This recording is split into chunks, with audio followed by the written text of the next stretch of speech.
एक लायसन्स खाजगी सावकार आहेत, बाकी अवैध सावकारी करणारे आहेत। दोन्हीच्या संदर्भात या अवैध सावकाराचे तर सगळे जे काही त्यांनी दिलेले कर्ज आहेत ते अवैधच आहेत।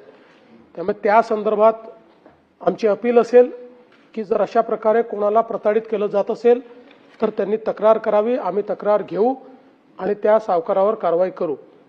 जो लायसन्स सावकारी करतो आहे त्यांनीही नियमापेक्षा जास्त त्या ठिकाणी जर वसुली केली असेल किंवा जो काही आपला व्याजाचा दर ठरलेला आहे, दामदुपटीचे जे काही नियम आहेत, या सगळ्या नियमांच्या विपरीत जाऊन जर कुठल्या लायसन्स सावकाराने अशा पद्धतीने कोणावर कर्ज लादलं असेल त्यांनीही तक्रार करावी।